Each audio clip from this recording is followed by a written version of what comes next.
Welcome to Mediocre Gaming, and today we're playing Destiny 2. Well, good morning, good afternoon, good evening, and salutations. Today, it's the state of the game.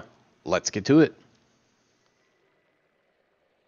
Destiny 2, once Forsaken came out, had righted some of the wrongs from the vanilla Destiny 2 release and has made some decisions that were somewhat questionable. So what happened? When Destiny 2 first came out, it was geared more towards the casual players. So the weapons and the armor, they would always drop the same. So if you got one Nameless Midnight, you didn't need to get another one unless it was at a higher power level. All the stats were the same, all the rolls were the same, there was no difference between one and the other. The energy weapons and power weapons, you could change the element, but that was basically it. When you had the DLC, the Warmind Curse of Osiris, you had additional content in terms of story, in terms of campaign, and not a whole lot else. So the original Destiny 2 geared more towards casual players. DLC added some story content, but that was about it. Activity wise, there wasn't a whole lot there. Infinite Forest wasn't so infinite.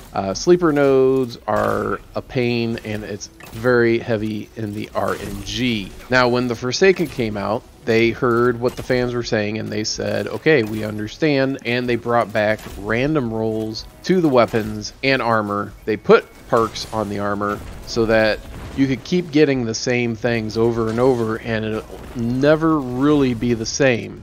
If you get something that is exactly the same, it is unusual. Now there are some curated weapons that you can get that will always be the same, but you do not have a choice in what the perks are in those cases. When Forsaken came out, they made weapons and armor and looking for those god rolls more relevant, so players are more driven towards getting certain rolls on weapons. That's good. Now what else did they do? Now with the Forsaken, it was a huge content release. There was so much content that it took people a while to go through it, even if they were going through very quickly. So people that normally burn through content took a little bit longer to do it. They eventually did do it before the DLC came out, but it did take a longer amount of time. Now when the Black Armory came out, there really wasn't extra story content to be had. There is, but it is mainly in the lore. You occasionally get a little bit of a cutscene with Ada here and there, but it doesn't really flesh out the background. If you want more background information, you have to go into the lore, which does harken back a little bit to the first Destiny, where you had to go online to the Bungie website and look up all the lore that you picked up and read through it, and you get some of the history and the background information that you wouldn't otherwise have. However, this is all in-game, so you can go and look at that. But you have to pick it up from the forages, and it is an extremely rare drop. Alright, so what else? So DLC doesn't have a whole lot of story content, and the content itself is relatively sparse. From week to week, you get a little bit more content, but if it had been released all at once when the DLC came out, I don't think it would be all that much. I think people would have been able to burn through it in a day, maybe two, and then they would be done if they were driven to do so. So people that were a little bit more casual or didn't have the time, they could play it and it would be over several days or weeks. And this is supposed to last for 3 months. So what's going on? So originally Bungie and Activision had this annualized deal where Activision wanted new content on a regular schedule. So every 3 months there would be regular updates, and then every year there would be a large content release. Now that they've parted ways, that is more than likely going to change, because that was something that Bungie and Activision butted heads against. Bungie didn't want to have regular releases. They wanted to have irregular releases where they could work on the content and then release it when it's ready. And Activision wanted something on, every third month. Every third month they want something, and once a year a large content release. Bring people back. So keep people engaged throughout the year, and every year have a large content dump where you can bring people back that were maybe so-so on the content throughout the year, but that big annual content dump they're interested in. So the downside of that is that the DLC doesn't have a whole lot of content, and then the annual content has a much larger amount. So people that got the annual pass, what you really got is more of busy work throughout the year, or so it seems, and waiting for that annual dump in September.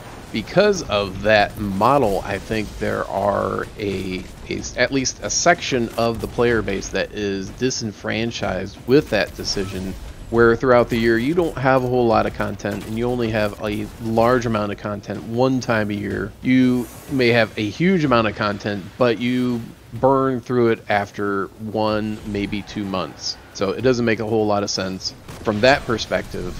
If you had that amount of content between the September drop and the annual pass, if that was throughout the year on a more or less regular schedule, I think people would be more in tune with that. So if the split between Activision and Bungie causes a change in content, more like that, I think more of the player base could get behind it. Now, what else? Now, with the random rolls, you have people trying to get certain rolls on certain guns and get that god roll. The Black Armory brings it to a whole new level because you can get those radiant frames, get the powerful gear one time a week, well, two different frames once a week, and then if it doesn't have the rolls that you want, you can keep on making those frames as long as you have the modulus reports. You can go to the forge and do the dailies and get more reports and just keep on going back and trying to get that god roll, that roll that you really, really want to have on your gun, and just go over and over and over again and use that first radiant frame to bring it up to the maximum power. So this puts into focus the god roll and the god roll seeker who wants that really awesome roll, or what they believe to be a really awesome roll. Now, with that, some of the perks, both armor perks and weapon perks, are not as good as other ones. When people look at things like hip fire grip or air assault, they say gross. And when they see things like feeding frenzy or surrounded, their eyes get big like saucers. So having bad perks on the weapons make the good perks look that much better. So having the good perks and the bad perks, it gives you something to look forward to. And I think that is kind of a mentality, both on our side and on Bungie's side. It is a way for Bungie to have a deeper loot pool to draw from for different weapons, and when you get certain perks on weapons or armor and you say, oh, sidearm reserves or auto rifle scavenger, no thanks, and you only take that and infuse it into something else if that is what you need, if you need more power. And because of this, you also have grinding for resources in Glimmer. So previously there were a lot of people that said, why is the Glimmer cap at this amount? Why shouldn't it be higher? We don't really use Glimmer that much. Infusion takes care of some of that. You infuse powerful bad rolls into god rolls or good rolls. And then, of course, if you get a better roll, you can take that previous one that you thought was pretty good and put it into that. So we have that whole economy of grinding out even Glimmer now because you have perks that you want. And infusing costs 5,000 Glimmer minimal to infuse one thing into another. And if they are not exactly the same, then you also need to have enhancement cores, and you need to have resources, and you need to have legendary shards. So you have this whole economy centered around infusing. If you are already at the cap for the current power level, then the only activities that you will be doing are activities that is going to get you what you want. So if there is a pinnacle weapon that you want to get, like a breakneck, then there are certain activities that you're going to do. You're going to be in the gambit. If you want to get the mountaintop, or you want to get Luna's Howl, or Not Forgotten, or Redrick's Broadsword, then you're going to be doing crucible activities. If you want to get the Loaded Question or the Nightshade, you're going to be doing strikes. If you want threat level or you want anarchy, you're going to do the Scourge of the Past raid. If you want the Thousand Voices, you're going to do Last Wish raid. If you're looking for the Catalyst for the Sleeper Simulant, you're going to do the Callus raid. So depending on what you're looking for, because you're already at the cap, you're going to be doing certain activities. Similarly, if you're looking at your triumphs and you're trying to finish off a triumph or a seal, you're going to be doing certain things to further that progress. So everything else that you see on the map, all the dailies, all the weeklies, that is all just busy work. If you're bored and want something to do, that's what you can do. If you want Dreaming City weapons and armor, you're going to go to the Dreaming City and you're going to do the Ascendant Challenge. You're going to do the Blind Well. You're going to do the Broken Courier or Dark Monastery or whatever the mission is for the week. If you want the Hobo armor, then you're going to do the Flashpoint, the Scatterhorn or Tangled armor, or the destination weapons like the 10 paces. You're going to go and do the Flashpoint. If you want Fate Cries Foul, you know you have to go into the Crucible. So depending on what drives you, you're going to do those activities that are going to get you what you want. And in that respect, I think they've done a pretty good job. They have added things that are more busy work, like the dailies and the weeklies.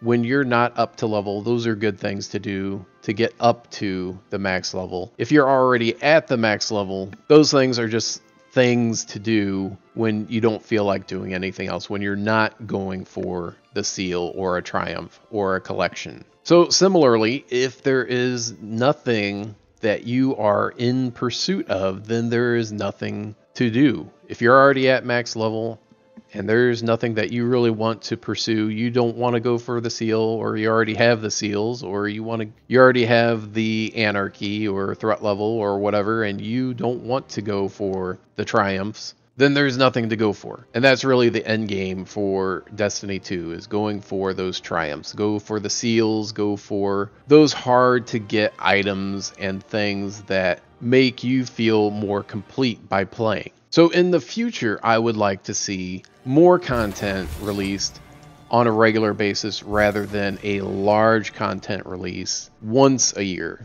I would like to see meaningful activities, more things like the Whisper of the Worm, where you can be challenged and be rewarded, not just one or the other. Currently, there are exotics that you have to do certain things for in order to get them. Like if you want the Jotun, you know you have to go to the Burgozia Forge. If you want the Monarch, you're going to go to one of the other forges. If you want the Sleeper, you're going to have to go through that quest line on Mars. If you want the Chaperone or the Ace of Spades, then you have to do those. If you want the Malfeasance. But then all the rest of the exotics are random. So if you were looking for Geomag Stabilizers or Shards of Galanor, then those are just random drops, and any of the activities have a chance of doing that. So the thing is that you need to be able to have something else to pursue other than a random exotic. But hopefully in the future, any and all exotics that come out will be somewhat of a challenge. Some of them should be random, some of them should have specific steps in order to get them. Well, I hope you enjoyed this video. Be sure to ring the bell before you leave to be notified of all future episodes as soon as they go live. And thank you for liking, commenting, and subscribing. And we'll see you next time.